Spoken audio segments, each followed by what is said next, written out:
DIG Faisal Kamran साहब जिंदाबाद, SP city Atif साहब जिंदाबाद। इस मोहल्ले में पहले शराब इस तरह बिकती थी जैसे दाता दरबार पर लंगर बांटा जाता है।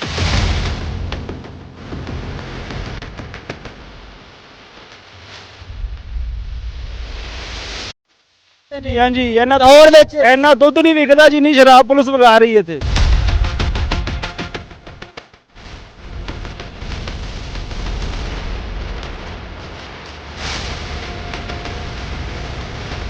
पुलिस वाले जेड़ा तू बंदा शराब लैके जांदा ओदे कोल छापर खोंदे पैसे लेंदे फिर वही छापर वापस लिया के काके दे टप च रख देंदे। पूरे मोहल्ले नूं पता शराब विकदी है, लाइनां लगियां हुंदियां सन जिवें सैल में हुण टिकटां नहीं लईदियां चिड़िया। आइए सर किसकी बड़े शराब खोल के बाहर खोल के शराब कितने छापर ने 6 छापर किहदे कोल लैनी काके दी कुड़ी को। काके दी कुड़ी कोल। हाँ जी। ये काका कौन है? काका शराब बेचदा। शराब कट के बाहर ना हुण ते लुकान दे तू कट सारी कट बाहर। शराब वाला। अच्छा काका शराब वाला। काका शराब वाला मशहूर है काफी। हाँ जी। अच्छा चल बात ठीक है जे हुण साहब तुहानू कहन कि फड़ाओ बंदे ते फड़ा देगा? हाँ जी, मैं अपनी भरावा। हाँ जी सरकार फड़ोगे बंदे? मैं मीडिया पर्सन है जनाब, क्राइम रिपोर्टर है मैं। मेरी मैं क्राइम रिपोर्टर हाँ, मैं क्राइम रिपोर्टर हाँ, मेरी गल सुन लो ठीक है। जो तो बंदा कह रहा है कि मैं तुम्हें बंदा फड़ाना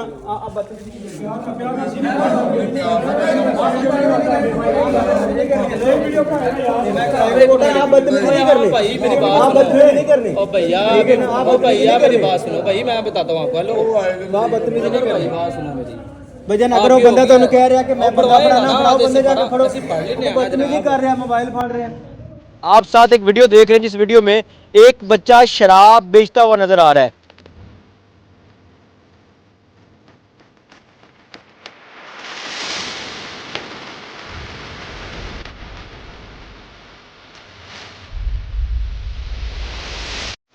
ਤੇ ਸ਼ਰਾਬ ਤੇ ਇੰਜ ਵਿਕਦੀ ਸੀ ਕਿ ਵਿੱਚ ਛਬੀਲ ਲੱਗੀ ਇੰਜ ਵਰਤਾਂਦੇ ਸਨ ਕਿ ਲੰਗਰ ਵਰਤਾਈਦਾ ਹੈ। कौन बरतांदा है? काका काका जी काका का नाम उनका। शराब का केस दबाने के लिए इस बंदे पर जना की मुबैना तौर पर झूठी FIR करवाने की कोशिश की गई। ਯਕੀਨ ਮੰਨੋ ਟੱਪ ਰੱਖਿਆ ਹੁੰਦਾ ਸੀ ਜਿਵੇਂ ਉਹ ਸ਼ਰਬਤ ਨਹੀਂ ਪਿਆਉਂਦੇ ਮਰਮਾਂ ਨੂੰ ਉਸ ਤਰ੍ਹਾਂ ਵਿਕਦੀ ਸੀ। ਤੇ ਯਕੀਨ ਮੰਨੋ ਕਹਿੰਦੇ ਨਾ ਬੱਚੇ ਪੜ੍ਹਾਈ ਉਹਨੇ ਇਹ ਲਈ ਦਿੱਤੀ ਉਹਨੂੰ ਕਿ ਇਹ ਛਾਪਰ ਐਨੇ ਦਾ ਹੀ ਇਹ ਛਾਪਰ ਐਨੇ ਦਾ ਹੀ। आपका मेजबान मुजाहिद नियाबाद की खिदमत में हाजिर और आप देख रहे हैं MN पॉइंट। इस मोहल्ले में पहले शराब इस तरह बिकती थी जैसे दाता दरबार पर लंगर बांटा जाता है। फिर इन मोहल्लेदारों ने एक बहुत बड़ी काविश की, इन्होंने पुलिस को कंप्लेन की। DIG फैसल कामरान ने इसके ऊपर एक्शन लिया और SP आतिफ ने इस गली में आके शराब बाकायदा तौर पर बंद करवा दी। आप साथ एक वीडियो देख रहे हैं जिस वीडियो में एक बच्चा शराब बेचता हुआ नजर आ रहा है। मोहल्लेदारों का ये कहना है कि ये काका नामी शख्स अपनी बेटियों से शराब सप्लाई करवाता है। जब मोहल्लेदार उसको बंद करवाने की कोशिश करते हैं तो ये शख्स किसी न किसी बंदे पर कोई ना कोई पर्चा करवा देता है। इस बार इस बंदे पर जना का पर्चा करवाने की कोशिश करवाई गई। ये कहा गया कि मुबैना तौर पर इसने किसी औरत के साथ ज़्यादती करने की कोशिश की गई। मोहल्लेदार मेरे साथ मौजूद है, इनसे बात करके जानते हैं कि DIG फैसल कामरान साहब की इस काविश पर ये क्या कहना चाहेंगे। क्या यही चाहते हैं कि मुस्तकिल इस मोहल्ले में शराब बिकनी बंद हो जाए? इनका रद्द अमल क्या है, आइए जानने की कोशिश करते हैं। अस्सलाम वालेकुम। वालेकुम सलाम। क्या नाम है जी? अमीन बाटा है। व्हाट्सएप बताइएगा कि शराब इस मोहल्ले में किस कदर बिकती थी, बेचने वाला कौन है, इतनी मकदार में बेची जाती थी? सर 500-600 आदमी रोज़ाना लेके जाता था यहाँ से शराब, लेकिन ये नेटवर्क था। शराब बेचने वाले को तो हर कोई रोक सकता है, लेकिन शराब बकवाने वाले को कोई रोक सकता है। अब अल्लाह का शुक्र है मोहल्लेदार सब इकट्ठे हुए हैं, तो शराब बेचने वाले के ऊपर तो DIG साहब ने SP साहब ने बहुत अच्छी यहाँ परफॉर्मेंस किया है और बंद कर दी है। लेकिन यह है कि हम लोगों की ये रिक्वेस्ट है कि ये बंद की जाए, मुस्तकिल बंद की जाए। ठीक है, कौन बिकवाता है, इसके पीछे सरपरस्त कौन है? ये ज़्यादातर यही हैं जी, SHO साहब हैं और इलाका पुलिस है इस्लामपुरा वही है। अगर वो अच्छे हों तो ये यहाँ के ज़्यादा निज़ाम चल नहीं सकता। मेरा नाम जवेद मसीह ਤੇ ਜਿੰਨੀ ਵੀ ਕਾਫਿਸ਼ ਕਰ ਰਹੇ ਨੇ ਬੜ ਸਾਹਿਬ ਬਹੁਤ ਅੱਛੀ ਕਰ ਰਹੇ ਨੇ ਇਲਾਕੇ ਦੇ ਮਾਸ਼ਰੇ ਨੂੰ ਸੁਧਾਰਨ ਲਈ। ਨਵੀਂ ਰਜਿਸਟ੍ਰੇਸ਼ਨ ਜਿੰਨੇ ਬੱਚੇ ਨੇ ਅਸੀਂ ਦੇਖ ਰਹੇ ਸਾਂ ਕਿ 15 ਤੋਂ 16 ਸਾਲ ਦੇ ਬੱਚੇ ਇਸ ਚੀਜ਼ ਵੱਲ ਬਹੁਤ ਕਦਮ ਉਠਾ ਰਹੇ ਸਨ ਤੇ ਘਰਾਂ ਦੇ ਵਿੱਚ ਬਹੁਤ ਸਾਰੀਆਂ ਮੁਸ਼ਕਲਾਤਾਂ ਅੱਗੇ ਦੁਨੀਆ ਦੇ ਦੇਖ ਲਓ ਹਾਲਾਤ ਕੈਸੇ ਨੇ ਮੁਲਕ ਦੇ। ਜਿਸਲੇ ਬੱਚੇ ਜਿਨ੍ਹਾਂ ਨੇ ਅੱਗੇ ਕੰਮਕਾਰ ਕਰਨੇ ਨੇ, ਘਰ ਸੰਭਾਲਣੇ ਨੇ, ਉਹ ਨਸ਼ਿਆਂ ਤੇ ਲੱਗ ਜਾਂਦੇ ਸਨ। ਕਰੀਬ ਤੋਂ ਨਸ਼ਾ ਮਿਲ ਜਾਂਦਾ ਸੀ, ਉਹ ਕਰਦੇ ਸਨ। ਬਹੂ बेटियां मावां भैनां ਉਹ सिर फड़ के बैठियां रहंदियां सन। वसीम भाई बताइएगा कि ये जो काका है ये किस तरह शराब फरोशी करवाता है, किससे शराब सप्लाई करवाता है, इसके कौन है डीलर शिलर? सर ये खुद ही अपने बच्चों को इसने डीलर बनाया हुआ है, ठीक है। पढ़ने की उम्र है, स्कूल जाने की उम्र है, इन्होंने किसी भी बच्चे का एडमिशन नहीं है, ठीक है, और ना ये स्कूल पढ़ते हैं। इसने खुद ही स्कूल को टीच किया है कि कैसे शराब बनानी है और कैसे बेचनी है। ये अपने बच्चों को इस कदर अब वो टीच कर रहा है ना, अपने घर में बिठा के उनको बता रहा है कि इतनी ये कच्ची शराब है, इसमें कितना पानी मिक्स करना और ये शापर बनेगा। बोल से ना शापर पैकेट वो बेचता है, खुली शराब और कच्ची शराब जी, जो बिल्कुल जहरीली शराब होती है। छोटे छोटे बच्चे इसके शराब बेचते हैं। और बाहर से जो शर्मिंदगी की बात है, इसकी बीवी, इसकी बेटियाँ सब मिलके शराब फरोख्त करते हैं। इसके बच्चे शराब बेचते हैं? जी जी, प्रूफ मौजूद है, प्रूफ मौजूद है, ठीक है। अगर कोई आवाज़ उठाते तो ये एफआईआर देते हैं। शराब बेचते ने, 5 बच्चे ने, 3 बेटे 2 बेटियां, सारे शराब ਦਾ ਹੀ ਕਾਰੋਬਾਰ ਹੈ ਇਹਨਾਂ ਦਾ, ਠੀਕ ਹੈ। ਉਹਨਾਂ ਨੇ ਸਕੂਲੀ ਤੇ ਸ਼ਰਾਬ ਰੱਖ ਕੇ ਵੇਚਦੇ ਨੇ, ਰੇੜੀ ਤੇ ਇੱਥੇ ਤੋੜਿਆਂ 'ਚ ਭਰ ਕੇ ਸ਼ਰਾਬ 15-20 ਕੈਣੀਆਂ ਡੇਲੀ ਵੇਚਦੇ ਨੇ, 30 ਲੀਟਰ ਦੀ ਕੈਣੀ ਹੈ ਸ਼ਰਾਬ ਵੇਚਦੇ ਨੇ। ਹਾਂਜੀ, ਇਹਨਾਂ ਲਾਹੌਰ ਵਿੱਚ ਇੰਨਾ ਦੁੱਧ ਨਹੀਂ ਵਿਕਦਾ ਜਿੰਨੀ ਸ਼ਰਾਬ ਪੁਲਿਸ ਵਗਾ ਰਹੀ ਇੱਥੇ, ਠੀਕ ਹੈ। 2026 ਖੜੇ ਆ, ਭਾਵੇਂ 26 ਹੈ, 2027 ਆਉਣ ਵਾਲਾ, ਠੀਕ ਹੈ। ਇਹਨਾਂ ਦਾ ਕੰਮ ਹੀ ਸ਼ਰਾਬ ਦਾ।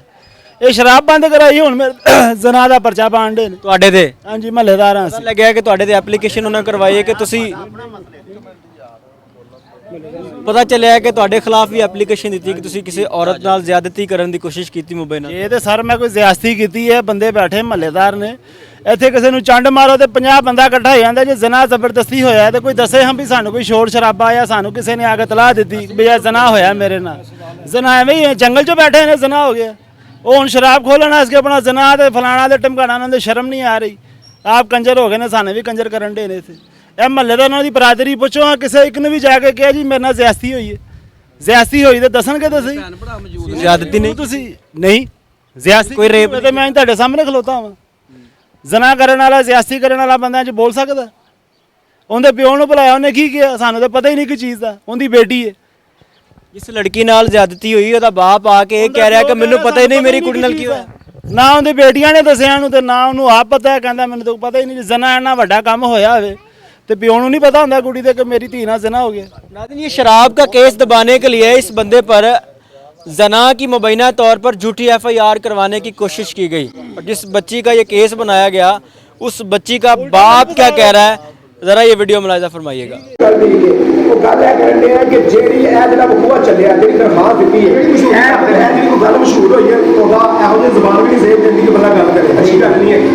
ਤੇ ਇਹੋ ਜਿਹਾ ਤੁਹਾਨੂੰ ਕੋਈ ਪਤਾ ਇਹੋ ਜਿਹੀ ਕੋਈ ਗੱਲ ਨਹੀਂ ਕੋਈ ਖਬਰ ਕਿ ਇਹੋ ਜਿਹੀ ਗੱਲ ਪੁੱਛਣ ਵਾਸਤੇ ਇਹ ਬੰਦਾ ਤੁਹਾਡੀ ਨਜ਼ਰ 'ਚ ਇਸ ਤਰ੍ਹਾਂ ਦਾ ਹੋ ਗਿਆ, ਇਸ ਤਰ੍ਹਾਂ ਦਾ ਗੱਡਾ ਹੈ ਮੇਰੇ ਕਾਗਜ਼ਾਂ ਤੇ ਨਹੀਂ ਹੈ ਇਹ ਗੱਲ ਪੁੱਛਣੀ। ਉਹ ਜ਼ਬਾਨ ਨਹੀਂ ਜਲਾਮੀ ਜੋ ਮਰਜ਼ੀ ਗੱਲ ਸੁਣ ਕੇ ਉਹ ਭਾਈ ਬੰਦਿਆਂ ਨੂੰ ਹੁੰਦੇ ਨੇ ਗੱਲ ਇਹ ਦੇਖੋ ਅਸੀਂ ਤੇ ਉਹਨਾਂ ਨਾਲੋਂ ਜ਼ਿਆਦੀ ਅਹਿਮੀਅਤ ਦਿੰਦੇ ਰਹੇ ਹਾਂ। ਜਦੋਂ ਵੀ ਆਪਸ 'ਚ ਇਹਨਾਂ ਦੀ ਕੋਈ ਚਾਲੀ ਹੈ ਸੁਣ ਲਈਦੀ ਹੈ, ਨਾ ਕਦੀ ਇਹਨੂੰ ਆ ਕੇ ਪੁੱਛਿਆ ਨਾ ਉਹਨਾਂ ਨੂੰ ਪੁੱਛਿਆ। ਯਕੀਨ ਮੰਨੋ ਟੱਪ ਰੱਖਿਆ ਹੁੰਦਾ ਸੀ, ਜਿਵੇਂ ਉਹ ਸ਼ਰਬਤ ਨਹੀਂ ਪਿਆਉਂਦੇ ਮਰਮਾਂ ਨੂੰ, ਉਸ ਤਰ੍ਹਾਂ ਵਿਕਦੀ ਸੀ। ਤੇ ਯਕੀਨ ਮੰਨੋ ਕਹਿੰਦੇ ਨਾ ਬੱਚੇ ਪੜ੍ਹਾਈ ਉਹਨੇ ਇਹ ਲਈ ਦਿੱਤੀ ਉਹਨੂੰ ਕਿ ਇਹ ਛਾਪਰ ਐਨੇ ਦਾ ਹੀ, ਇਹ ਛਾਪਰ ਐਨੇ ਦਾ ਹੀ, ਤੇ ਗਿਣਤੀ ਕਰਕੇ ਰੱਖ ਕੇ ਜਾਂਦਾ ਸੀ। ਟੱਪ ਗੇਟ ਦੇ ਵਿੱਚ ਪਿਆ ਹੁੰਦਾ ਸੀ ਭਾਵੇਂ ਨਾ ਆਪਣੇ ਬੱਚਿਆਂ ਕੋਲੋਂ ਨਹੀਂ ਤੇ ਹੋਰ ਸਾਡੇ ਕੋਲੋਂ, ਉਹਨਾਂ ਕੋਲੋਂ ਹੀ ਭਾਵੇਂ ਨਾ ਆਪਣੇ ਬੱਚਿਆਂ ਕੋਲੋਂ, ਬੇਟੀਆਂ ਕੋਲੋਂ ਸ਼ਰਾਬ। ਉਹ ਮੈਂ ਝੂਠ ਬੋਲਣਾ, ਜਿੰਨੇ ਮਹੱਲੇਦਾਰ ਨੇ ਪੁੱਛ ਲਓ ਇਹਨਾਂ ਨੂੰ, ਬੱਚੇ ਵੇਚਦੇ ਸਨ ਸ਼ਰਾਬ। ਆਪ ਤੇ ਉਹ ਗੁਰਦੇ ਦਾ ਬਿਮਾਰ ਏ, ਉਹਦੇ ਕੋਲ ਟੁਰਿਆ ਨਹੀਂ ਜਾਂਦਾ, ਅੱਧਾ ਕਵਰ 'ਚ ਹੈਗਾ ਤੇ ਫਿਰ ਵੀ ਇਹ ਕੰਮ ਨਹੀਂ ਛੱਡ ਰਿਹਾ। ਅਗਰ ਗਲੀ 'ਚ ਇਸ ਕਦਰ ਸ਼ਰਾਬ ਵਿਕਦੀ ਸੀ ਤੇ ਪੁਲਿਸ ਕਿੱਥੇ ਸੀ? ਪੁਲਿਸ ਇੱਥੇ ਹੀ ਸੀ, ਮਾਲੂ ਤੇ ਚੱਲ ਭਾਲੂ। ਹਾਂਜੀ, ਕੀ ਹੋ ਗਿਆ? ਇਸਲਾਮਪੁਰ ਦੀ ਪੁਲਿਸ ਤੂੰ ਪੈਸੇ ਲੈਂਦੀ ਸੀ? ਨਹੀਂ ਜੀ, ਅਖਬਾਰ ਲੈ ਕੇ ਜਾਂਦੀ ਜਿੰਦੇ ਤੇ ਲਿਖਿਆ ਸੀ ਸ਼ਰਾਬ ਵਿਕਦੀ ਏ। ਕੀ ਹੋ ਗਿਆ? ਭਾਵੇਂ ਪੈਸੇ ਹੀ ਲੈਂਦੇ ਸਨ, ਉਹ ਪੈਸੇ ਲੈਂਦੇ ਸਨ ਤੇ ਉਹ ਕੰਮ ਹੋ ਰਿਹਾ ਸੀ। ਇੱਕ ਤੁਸੀਂ ਹੋ, ਤੁਸੀਂ ਇੱਕ ਕੰਮ ਨਾ ਕਰੋ, ਮੈਂ ਤੁਹਾਡੇ ਤੇ ਪਾ ਸਕਣਾ? ਮੈਂ ਕੌਣ ਹੁੰਨਾ ਪਾਣ ਵਾਲਾ? ਪੂਰੇ ਮੁਹੱਲੇ ਨੂੰ ਪਤਾ ਸ਼ਰਾਬ ਵਿਕਦੀ ਏ। ਲੈਣਾ ਲੱਗੀਆਂ ਹੁੰਦੀਆਂ ਸਨ, ਜਿਵੇਂ ਸੈਲਮੇ 'ਚ ਹੁਣ ਟਿਕਟਾਂ ਨਹੀਂ ਲਈਦੀਆਂ, ਚਿੜੀਆ ਘਰ ਚਲੇ ਜਾਓ, ਲੈਣ ਲੱਗੀ ਹੁੰਦੀ, ਜਿੰਦੀ ਵਾਰੀ ਆਂਦੀ ਟਿਕਟ ਲੈਂਦਾ। ਸਰ ਇਸ ਕਦਰ ਲਾ ਕਾਨੂੰਨੀਅਤ ਹੋ ਰਹੀ ਹੈ ਇਸ ਗਲੀ ਦੇ ਵਿੱਚ। ਇੱਕ ਮੁਲਾਜ਼ਮ ਆਇਆ, ਚਲੋ ਪੈਸੇ ਲੈ ਗਿਆ, ਦੂਸਰਾ ਲੈ ਗਿਆ, ਤੀਸਰਾ ਲੈ ਗਿਆ, ਪੂਰਾ ਦਾ ਪੂਰਾ ਥਾਣਾ ਤੇ ਨਹੀਂ ਰਿਸ਼ਵਤਖੋਰ ਹੋ ਸਕਦਾ ਕਿ ਪੂਰਾ ਥਾਣਾ ਹੀ ਖਤਮ। ਇੱਕ ਮਿੰਟ ਛੋਟੀ ਗੱਲ ਤੇ ਦੱਸੋ, ਇਹ ਤੁਸੀਂ ਹੋ, ਇਹ ਬਕਾਇਆ ਤੁਹਾਡੇ ਨਾਲ ਦੇ ਨੇ, ਤੁਸੀਂ ਵੱਡੇ ਹੋ, ਤੁਹਾਡੇ ਨਾਲ ਦੇ ਲੈ ਰਹੇ, ਤੁਹਾਨੂੰ ਖਬਰ ਨਹੀਂ ਹੋਏਗੀ ਤੇ ਫਿਰ ਛੱਡੋ ਫਿਰ ਗੱਲਾਂ ਸਾਰੀਆਂ, ਸਾਰਾ ਮਿਕਸ ਹੀ ਕੰਮ ਹੈ। ਹਾਂਜੀ ਇੱਥੇ ਵਾਧੇ ਘਾਟੇ ਹੋ ਰਹੇ ਸਨ ਸਾਰੇ ਹੀ, ਜਦੋਂ ਵਾਧੇ ਘਾਟਾ ਰੋਕਣ ਦੀ ਕੋਸ਼ਿਸ਼ ਕੀਤੀ ਏ ਸਾਡੇ ਭਰਾ ਦੇ ਜ਼ਨਾ ਦਾ, ਯਾਰ ਜ਼ਨਾ ਹੋਇਆ ਹੋਵੇ ਉਸਤਾਦ ਜੀ, ਕਿਸੇ ਨਾ ਕਿਸੇ ਨੂੰ ਤਾਂ ਪਤਾ ਲੱਗਦਾ ਕਿ ਨਹੀਂ। ਇਹਨੂੰ ਵੀ ਨਹੀਂ ਪਤਾ ਕਿ ਇਸ ਘਰ 'ਚ ਕੋਈ ਜ਼ਨਾ ਇਹ ਬਿਲਕੁਲ ਨਾਲ ਰਹਿੰਦਾ ਭਾਈ, ਇਹ ਬਿਲਕੁਲ ਨਾਲ ਰਹਿੰਦੇ ਨੇ ਕਿ ਤੈਨੂੰ ਈ ਦੀ ਆਵਾਜ਼ ਆਈ ਹੈ ਕਿ ਉੱਥੋਂ ਨਹੀਂ, ਕੋਈ ਚੱਕਰ ਨਹੀਂ ਹੈਗਾ। ਹੁਣ ਜੇ ਸ਼ਰਾਬ ਬੰਦ ਕਰਾਣੀ ਜ਼ਨਾ ਕਰਦਾ, ਉਹ ਜ਼ਨਾ ਹੁਣ ਤੁਹਾਨੂੰ ਯਾਦ ਆਇਆ। ਹੁਣ ਸ਼ਰਾਬ ਬੰਦ ਹੋ ਗਈ ਏ, ਭਾਵੇਂ ਬੰਦ ਹੋ ਗਈ, ਕਦੀ ਕਦੀ ਨਿਕਲਦੀ ਏ, ਕਦੀ ਕਦੀ ਨਿਕਲਦੀ ਏ, 2-2 3-3 ਛਾਪਰ। ਆਤਫ ਸਾਹਿਬ ਤੇ ਤਕੀਦ ਕਰਕੇ ਗਏ ਨੇ ਕਿ ਹੁਣ ਇੱਥੇ ਇੱਕ ਛਾਪਰ ਨਹੀਂ ਵਿਕਣਾ ਚਾਹੀਦਾ। ਤੇ ਹੁਣ ਨਹੀਂ ਵਿਕੇਗਾ ਨਾ, ਉਹ ਬ੍ਰਾਂਡ ਹੈਗੇ ਨੇ, ਉਹ ਸਹੀ ਕਰ ਗਏ ਨੇ। ਪਰ ਸ਼ਰਾਬ ਵਿਕਣੀ ਬੰਦ ਹੋ ਗਈ ਤੁਹਾਡੇ ਮਹੱਲੇ 'ਚ? ਜੀ ਸਰ ਖੁਦ ਐਸਪੀ ਸਾਹਿਬ ਆ ਰਹੇ ਨੇ, ਦੂਸਰਾ ਰੌਣ ਲਾ ਗਏ ਨੇ, ਰਾਤੀ ਡੀਐਸਪੀ ਸਾਹਿਬ ਵੀ ਸੀ ਨਾਲ, ਤੇ ਮਾਸ਼ਾਅੱਲਾ ਬਹੁਤ ਅੱਗੇ ਨਾਲ ਫਰਕ ਹੈ। ਤੇ ਅਸੀਂ ਰਿਕੁਐਸਟ ਇਹੀ ਕਰਨੇ ਆ ਕਿ ਇਹਦੇ ਤੇ ਅਮਲ ਦਰਾਮਦ ਰਵੇ, ਇਹਨੂੰ ਮਜ਼ੀਦ ਕਿਹੜਾ ਬੰਦ ਹੀ ਕਰਤੀ ਜਾਵੇ ਤੇ ਬੜੀ ਮਿਹਰਬਾਨੀ ਹੈ। ਸਾਰੇ ਮਾਮਲੇ 'ਚ ਕਿਹਦਾ ਸ਼ੁਕਰੀਆ ਅਦਾ ਕਰਨਾ ਚਾਹੁੰਦੇ? ਡੀਆਈਜੀ ਸਾਹਿਬ ਦਾ ਤੇ ਐਸਪੀ, ਖਾਸ ਕਰਕੇ ਐਸਪੀ ਸਾਹਿਬ ਦਾ, ਤੇ ਰਾਤੀ ਡੀਐਸਪੀ ਸਾਹਿਬ ਵੀ ਆਏ ਸੀ, ਵਿਜ਼ਿਟ ਕਰਕੇ ਗਏ ਨੇ ਬਕਾਇਦਾ। ਖਾਸ ਕਰਕੇ ਅਸੀਂ ਡੀਆਈਜੀ ਸਾਹਿਬ ਦਾ ਸ਼ੁਕਰੀਆ ਅਦਾ ਕਰਨੇ ਆ ਜਿਨ੍ਹਾਂ ਨੇ ਮਾਰਕ ਕੀਤਾ ਐਸਪੀ ਸਾਹਿਬ ਨੂੰ, ਤੇ ਐਸਪੀ ਸਾਹਿਬ ਦਾ ਤੇ ਬਹੁਤ ਹੀ ਜ਼ਿਆਦਾ ਐਫਰਟ ਹੈ ਉਹਨਾਂ ਦੀ ਕਿ ਉਹਨਾਂ ਨੇ ਖੁਦ ਆਣ ਕੇ, ਬਜਾਏ ਕਿ ਐਸਐਚਓ ਇਸਲਾਮਪੁਰਾ ਜਾਂ ਕੋਈ ਹੋਰ ਟੀਮ ਇੱਥੇ ਭੇਜਣ, ਉਹਨਾਂ ਨੇ ਖੁਦ ਇਨਵੋਲਵ ਹੋ ਕੇ ਤੇ 2 ਵਾਰੀ ਵਿਜ਼ਿਟ ਕਰ ਲਿਆ, ਤੇ ਉਹ ਬਕਾਇਦਾ ਕਹਿ ਕੇ ਗਏ ਨੇ ਕਿ ਸ਼ਰਾਬ ਇੱਥੇ ਨਹੀਂ ਵਿਕੇਗੀ ਹੁਣ। ਚਲੋ ਪੁਲਿਸ ਵਾਲੇ ਗੇਟ ਅੱਗੇ ਬੈਠੇ ਨੇ ਤੇ ਸ਼ਰਾਬ ਵਿਕ ਰਹੀ ਹੈ, ਉਹਨਾਂ ਨੂੰ ਇੱਧਰ ਆਣ ਕੇ ਸੱਜੇ ਖੱਬੇ ਨਾਲ ਫੜ ਲਿਆ, ਲੇਕਿਨ ਉਹਨੂੰ ਨਹੀਂ ਰੋਕ ਰਹੇ। ਪੁਲਿਸ ਬੈਠੀ ਹੈ, ਸ਼ਰਾਬ ਵਿਕ ਰਹੀ ਹੈ। ਅੱਲਾਹ ਵਾਲੇ, ਤੁਸੀਂ ਇਹ ਕਹਿ ਰਹੇ ਹੋ ਕਿ ਪੁਲਿਸ ਆਪਣੀ ਸਰਪ੍ਰਸਤੀ ਸ਼ਰਾਬ ਵਿਕਵਾਉਂਦੀ ਰਹੀ ਹੈ? ਪਕਾਉਂਦੀ ਰਹੀ, ਹਾਂਜੀ ਵਿਕਦੀ ਰਹੀ ਹੈ, ਕਿ ਸਾਰਿਆਂ ਨੂੰ ਪਤਾ, ਕਿਹਨੂੰ ਨਹੀਂ ਪਤਾ। ਇੱਥੇ ਆਂਦੇ ਚੱਕਰ ਚੁੱਕਰ ਲਾ ਕੇ ਤੋਂ ਇਧਰੋਂ ਜਾ ਰਿਹਾ ਤਾਂ ਉਧਰੋਂ ਇਹ ਗਲੀ ਗਿਆ, ਉਸ ਗਲੀ ਆ ਗਿਆ। ਫਿਰ ਵੇਚਣ ਵਾਲੇ ਨੂੰ ਨਹੀਂ ਸੀ ਫੜਦੇ, ਜਿਹੜਾ ਖਰੀਦ ਕੇ ਲਿਜਾਂਦਾ ਉਹਨੂੰ ਫੜ ਲੈਂਦੇ ਨੇ। ਉਹਨੂੰ ਫੜ ਲੈਂਦੇ ਨੇ, ਉਹ ਕਾਕੇ ਨੇ ਫੋਨ ਕਰਨਾ ਹੈ, ਛੱਡ ਦਿਓ ਤੇ ਉਹਨੇ ਛੱਡ ਦੇਣਾ। ਡਬਲ ਦਿਹਾੜੀ ਲਾਉਂਦੇ ਸਨ, ਡਬਲ ਜੀ ਬਸ ਡਬਲ ਦਿਹਾੜੀ ਬੋਸ। ਇੱਧਰ ਵੇਚਣ ਵਾਲੇ ਕੋ ਪੈਸੇ ਲੈਣੇ, ਜਿਹੜਾ ਵਿਚਾਰਾ 100-200 ਖਰਚਦਾ ਸੀ ਉਹਦੇ ਕੋਈ 1000-1500 ਝਾੜ ਲੈਣਾ ਤੇ ਛਾਪਰ ਵੀ ਝਾੜ ਲੈਣਾ। ਇਹ ਸੀਨ ਇੱਥੇ। ਛਾਪਰ ਕਿੱਥੇ ਜਾਂਦੇ ਸਨ? ਛਾਪਰ ਤੁਹਾਨੂੰ ਨਹੀਂ ਪਤਾ ਕਿੱਥੇ ਜਾਂਦੇ ਨੇ ਭਾਣ, ਉੱਥੇ ਹੀ ਕਾਕੇ ਕੋ ਜਾਂਦੇ ਸਨ, ਫਿਰ ਜਾ ਕੇ ਵਿਕਦੇ ਸਨ। ਇਹ ਸੀਨ ਪੈਂਦਾ ਸੀ। ਪੁਲਿਸ ਵਾਲੇ ਜਿਹੜਾ ਇੱਥੋਂ ਬੰਦਾ ਸ਼ਰਾਬ ਲੈ ਕੇ ਜਾਂਦਾ, ਉਹਦੇ ਕੋਲ ਛਾਪਰ ਖੁੰਦੇ, ਪੈਸੇ ਲੈਂਦੇ, ਫਿਰ ਉਹੀ ਛਾਪਰ ਵਾਪਸ ਲਿਆ ਕੇ ਕਾਕੇ ਦੇ ਟੱਪ 'ਚ ਰੱਖ ਦਿੰਦੇ। ਭਾਣ ਕਦੀ ਆ ਟੱਪ 'ਚ ਜਾਂ ਉਹਦੀ ਜੇਬ 'ਚ ਜਾਂ ਰੇੜੀ 'ਚ ਜਾਂ ਕਿਤੇ ਵੀ ਲਾ ਲਓ, ਜਾਂ ਵਾਪਸ ਲਿਆ ਕੇ ਸ਼ਰਾਬ ਪੁਲਿਸ ਕਾਕੇ ਨੂੰ ਦੇ ਦਿੰਦੀ। ਅਸੀਂ ਇਹ ਕਹਿੰਦੇ ਆ ਕਿ ਸ਼ਰਾਬ ਉਹ ਸੁੱਟ ਦਿੰਦੇ ਸਨ, ਅਸੀਂ ਇਹ ਨਹੀਂ ਕਹਿੰਦੇ ਕਿ ਉਹਨੂੰ ਦੇ ਦਿੰਦੇ ਸਨ, ਯਾਰ ਸੁੱਟ ਦਿੰਦੇ ਸਨ। ਪਰ ਉਹਨੂੰ ਕਿਉਂ ਨਹੀਂ ਫੜਿਆ? ਜਿਹੜਾ ਵੇਚਦਾ ਹੈ ਤੇ ਜਿਹੜਾ ਲੈਂਦਾ ਉਹਨੂੰ ਫੜਦੇ ਨੇ। ਇਹ ਕਿੱਥੋਂ ਦਾ ਕਾਨੂੰਨ ਹੈ? ਤੂੰ ਨਾ ਵੇਚ ਤੇ ਨਾ ਉਹ ਤੇਰੇ ਕੋਲ ਲੈਣ ਤੇ ਨਾ ਕੋਈ ਫੜੇ। ਇਹ ਗੰਦ ਪਾਇਆ ਭਾਵੇਂ ਨਾ, ਗੰਦ ਖਤਮ करना है। अभी मोहल्लेदार मेरे साथ मौजूद हैं, इस टाइम ये बड़े खुश हैं और खुश हैं फैसल कामरान साहब आप पर, और खुश हैं एसपी सिटी आतिफ साहब आप पर। आप इस मोहल्ले में आए, आपने आगे इस मोहल्ले के अंदर शराब बंद करवाई, वो जहर जो कि इस मोहल्ले के बच्चों की रगों में घोली जा रही थी, वो जहर जो कि इस मोहल्ले में छोटे छोटे बच्चे बेच रहे थे, वो जहर जो कि काका बिकवा रहा था। आज ये सारे लोग खुश हैं, इनके चेहरों पर खुशी है। वो खुशी की वजह फैसल कामरान साहब आप हैं, आतिफ साहब आप हैं, ये सब लोग आपका शुक्रिया अदा करना चाह रहे हैं। इनसे बात करके जानते हैं कि इनके अल्फाज क्या हैं। अस्सलाम वालेकुम जी। वालेकुम। की नाम है तुहाडा? मोहम्मद सोहेल। की कहना चाहोगे फैसल कामरान साहब वास्ते, एसपी सिटी आतिफ वास्ते, जिन्हों ने एक बहुत बड़ा कदम किया, सालों तो विकण वाली शराब बंद हो गई आखिर? ਅਸੀਂ ਬਹੁਤ ਸ਼ੁਕਰੀਆ ਅਦਾ ਕਰਨਾ ਚਾਹੁੰਦੇ ਹਾਂ ਕਿ ਉਹਨਾਂ ਨੇ ਇਹ ਕਦਮ ਉਠਾਇਆ ਹੈ। ਉਹ ਤੋਂ ਭੱਟ ਸਾਹਿਬ ਦਾ ਸ਼ੁਕਰੀਆ ਅਦਾ ਕਰਨੇ ਆ ਜਿਨ੍ਹਾਂ ਨਾਲ ਉਹਨਾਂ ਨੇ ਬਦਤਮੀਜ਼ੀ ਕੀਤੀ, ਜਿੰਦੀ ਵਜ੍ਹਾ ਤੋਂ ਅਸੀਂ ਉਹਨਾਂ ਦੇ ਨਾਲ ਹਾਂ। ਭੱਟ ਸਾਹਿਬ ਦੇ ਠੀਕ ਹੈ, ਸ਼ਰਾਬ ਬੰਦ ਹੋ ਗਈ ਹੈ, ਬਹੁਤ ਅੱਛਾ ਕਦਮ ਉਠਾਇਆ। सर असं शुक्रिया अदा करना चाहते हैं, उन्होंने बहुत बहुत मेहरबानी, उन्होंने यह कदम उठा के दिया, महल का बड़ा भला। भाईजान बहुत अच्छे अल्फाज में मैं उनका शुक्रिया अदा करना चाहूँगा कि उन्होंने एक बुराई जो काफ़ी अरसे से चली आ रही थी वो बंद हो गई है। नाज़रीन, ये वो शख्स हैं भट्ट साहब जो कि मर्द मुजाहिद हैं। इन्होंने इस मोहल्ले के अंदर ये अरसा दराज से बिकने वाली जहर के ख़िलाफ़ आवाज़ उठाई। मुबैना तौर पर इनको धमकियाँ भी दी जाती रही, इनको धमकाया भी गया कि तेरे फायर मारांगे, तेरियां लत्तां उड़ा देंगे, लेकिन इसके बावजूद भी भट्ट साहब ने हिम्मत की थी। भट्ट साहब SHO के सामने भी खड़े रहे। मुबैना तौर पर पुलिस इनको धमकाती रही कि तू अपनी आवाज़ बंद कर ला, लेकिन उसके बावजूद भी भट्ट साहब ने अहले मोहल्ला के साथ मिलकर आज आखिरकार ये शराब बंद करवा दी है। अपनी कीमती राय का इजहार जरूर कीजिएगा। देखते रहे एमएन पॉइंट। अल्लाह निगहबान।